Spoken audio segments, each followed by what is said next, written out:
तो guys WWE night raw पर कोडी के ना अपीयर होने के बाद अब WWE में क्या है कोडी के future plan. AEW revolution pay per view के बाय रेट को लेकर रेसलिंग ऑब्जर्वर ने किया कौन सा बड़ा खुलासा। AEW सुपरस्टार आंद्रादे के वॉलेट के गायब होने के बाद आंद्रादे ने मांगी फैंस से मदद। और गाइस WWE लेजेंड एरिक ब्रिस्कॉफ ने फाइनली रिवील किया कि WWE क्यों है AEW से बेटर रेसलिंग कंपनी। नमस्कार दोस्तों, मेरा नाम है रॉकी और आप देख रहे हैं एलीट FN मेनिका। और गाइस इस वीडियो के अंदर हम रेसलिंग इंडस्ट्री के बहुत से मेजर अपडेट पर बात करेंगे। तो गाइस अगर आपने अब तक इस वीडियो को लाइक नहीं किया है तो गाइस वीडियो को लाइक कर देना। बट गाइस चलिए अब बिना किसी देरी के शुरू करते हैं इस वीडियो को। और गाइस सबसे पहले बात करते हैं AEW के फॉर्मर सुपरस्टार दी अमेरिकन नाइटमेयर कोडी रोड्स की। अगर बात करें यहाँ पर कोडी की तो गाइस जैसा कि आप सभी जानते गए कोडी रोड्स के AEW को लीव करने के बाद आज WWE के मंडे नाइट रॉ शो के ऊपर कोडी के WWE रिटर्न के बहुत ही तगड़े रूमर थे। और गाइज क्योंकि आज का WWE का Monday night raw show WWE Jacksonville area में करा रही थी तो गाइज इसीलिए इस चीज के तगड़े रूमर आ रहे थे कि आज WWE मंडे नाइट रॉ के ऊपर कोडी रोड्स उनका रिटर्न करेंगे। बट गाइज अब जबकि WWE मंडे नाइट रॉ खत्म हो चुका है और गाइज कोडी ने WWE पर रिटर्न नहीं किया है तो गाइज यही रेसलिंग ऑब्जर्वर के लेटेस्ट रिपोर्ट के अंदर रेसलिंग ऑब्जर्वर ने कोडी के WWE रिटर्न और फ्यूचर को लेकर काफी बड़ी अपडेट दी गई, जहां पर रेसलिंग ऑब्जर्वर ने बताया है कि WWE ओरिजिनली इसी शो के ऊपर कोडी रोड्स का रिटर्न करवाने वाली थी। बट गाइस यहां पर हो सकता है WWE के बैक स्टेज के ऊपर रिसेंटली WWE को उनके प्लान्स को चेंज करना पड़ा हो। और गाइस WWE के इन्हीं चेंजेस की वजह से आज WWE मंडे नाइट रॉ के ऊपर हमें कोडी का रिटर्न देखने को नहीं मिला। बट गाइस यहाँ पर भले ही आज WWE के ऊपर कोडी ने उनका रिटर्न नहीं किया है बट गाइस ये चीज 100% कंफर्म है कि WWE रेसलमेनिया के ऊपर कोडी रोड्स WWE के farmer world champion Seth Rollins को फेस करेंगे। और गाइस WWE के क्रिएटिव प्लान के हिसाब से WWE अब भी रेसलमेनिया के ऊपर Cody Rhodes versus Seth Rollins का मैच कराने वाली गए। वेल गाइस देखना बहुत ही ज्यादा दिलचस्प होगा कि मात्र 2 हफ्ते पहले रेसलमेनिया के ऊपर WWE कोडी और रॉलिंस के मैच को कैसे बिल्ड करती गए। बट गाइस चलिए अब आगे बढ़ते और बात करते हैं AEW के 2022 में पहले पेपर व्यू AEW रिवोल्यूशन 2022 की। वेल गाइस जैसा कि मैंने आपको पहले बताया था कि AEW के इस साल के रिवोल्यूशन पेपर व्यू के बाद AEW रिवोल्यूशन पेपर व्यू की अर्ली बाय रेट करीबन 1,10,000 के बराबर बताई जा रही थी। और गाइस रेसलिंग ऑब्जर्वर के अर्ली रिपोर्ट के हिसाब से AEW के इस साल के रिवोल्यूशन पेपर व्यू की बाय रेट करीबन 1,10,000 बताई जा रही थी। बट गाइस यही अब रेसलिंग ऑब्जर्वर डेव मेल्जर के लेटेस्ट रिपोर्ट के अंदर रेसलिंग ऑब्जर्वर ने रिवोल्यूशन पेपर व्यू के बाय रेट को लेकर काफी बड़ा खुलासा कर दिया है, जहां पर रेसलिंग ऑब्जर्वर डेव मेल्जर ने कंफर्म किया है कि AEW रिवोल्यूशन पेपर व्यू की बाय रेट 1,10,000 ना होके बल्कि 1,70,000 से 80,000 के बराबर है। और guys AEW revolution 2022 pay per view AEW के ऑल आउट पेपर व्यू के बाद AEW हिस्ट्री का सेकंड बिगेस्ट पेपर व्यू बन चुका है। और गाइज ये पेपर व्यू की ये बाय रेट अभी फाइनल बाय रेट ना होके बल्कि अब भी अर्ली बाय रेट है। और गाइज यहाँ पर अभी भी अर्ली बाय रेट के अंदर AEW का revolution pay per view AEW history का सेकंड सबसे ज्यादा बाय रेट वाला पेपर व्यू बन चुका है। वेल गाइज देखना बहुत ही ज्यादा दिलचस्प होगा कि 2022 में AEW के पहले पेपर व्यू रिवोल्यूशन के इतने ज्यादा बाय रेट के बाद AEW डबल और नथिंग 2022 को कितनी बाय रेट मिलती गए।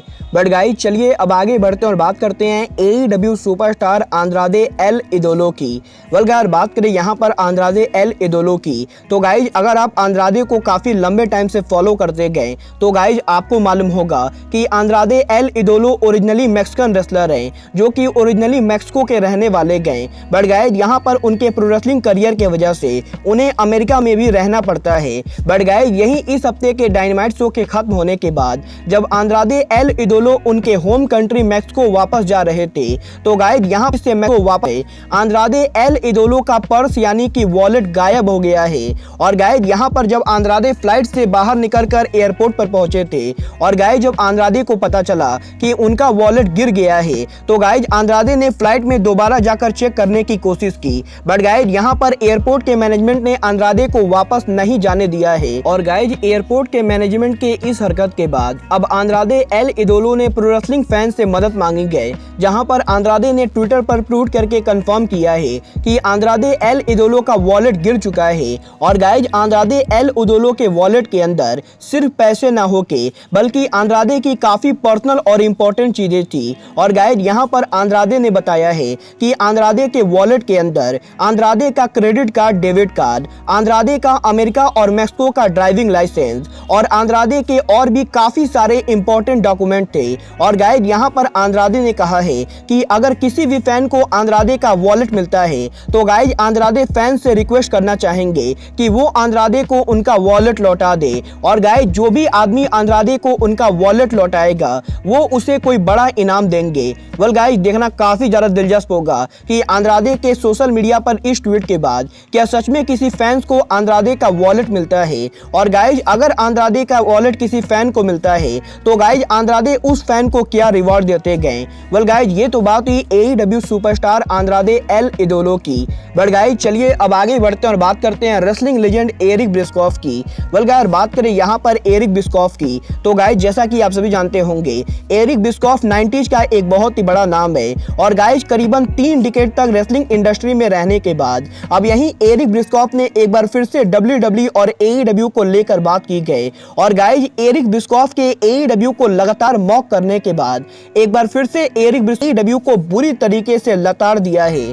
जहां पर एरिक बिस्कॉफ के लेटेस्ट पॉडकास्ट के अंदर एरिक बिस्कॉफ ने एक बार फिर से कहा है कि मुकाबले बिक गए। यहां पर एरिक बिस्कॉफ ने कहा है कि AEW के इतने बड़े रेसलर्स को साइन करने के बाद भी अब भी AEW की वीकली व्यूअरशिप नहीं बढ़ रही गए, क्योंकि गाइज यहां पर जो फैन AEW के एक डायनामाइट को देखते गए वो अगले डायनामाइट को देखने के लिए इंटरेस्टेड नहीं होते गए। और गाइज इसका सबसे बड़ा रीजन AEW की स्टोरी लाइन है। और गाइज यहां पर एरिक बिस्कॉफ के हिसाब से AEW की स्टोरी लाइन काफी बकवास और बेकार होती गई। और गाइज AEW के लैक ऑफ स्टोरी लाइन की वजह से फैंस AEW को देखना पसंद नहीं करते गए। और गाइज इसी वजह से AEW की व्यूअरशिप नहीं बढ़ रही गई। और गाइज यहां पर एरिक बिस्कॉफ के पॉडकास्ट के अंदर एरिक बिस्कॉफ ने क्लियरली और डायरेक्टली ये कहा है कि एरिक बिस्कॉफ को WWE की स्टोरी लाइन AEW के मुकाबले बहुत ही ज्यादा बढ़िया लगती गई। और गाइज इसीलिए WWE के सोच को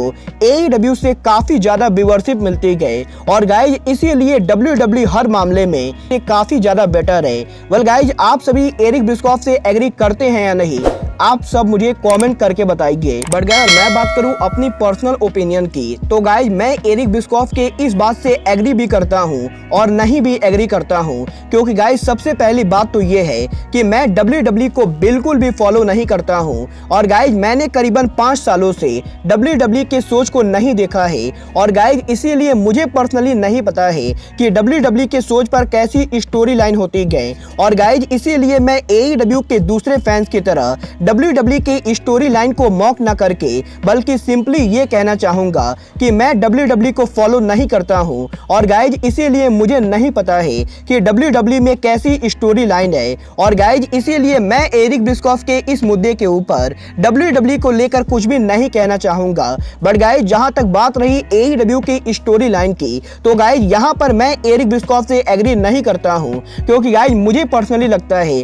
कि AEW में ऐसी बहुत सी स्टोरी लाइन है जो AEW काफी लंबे टाइम तक बिल्ड करती गए। और गाइज यहां पर इन स्टोरी लाइंस की वजह से AEW के शो को काफी बढ़िया व्यूअरशिप में मिलती गए। और गाइज जहां तक बात रही AEW और WWE के व्यूअरशिप की कंपैरिजन की तो गाइज WWE को इस कंपनी को बनाने के लिए 40 साल का मौका मिला है, जबकि AEW को अपने कंपनी को इतनी बड़ी बनाने के लिए मात्र 3 साल का मौका मिला है। और गाइज इसीलिए AEW और WWE के व्यूअरशिप को इस स्टेज पर कंपेयर करना मेरे लिए कहीं से भी फेयर नहीं गए। वेल गाइज आप सभी मुझसे एग्री करते गए या फिर एरिक बिस्कॉफ से, आप सब मुझे कमेंट करके बताइए। बट गाइज अब आज के इस वीडियो में बस इतना ही।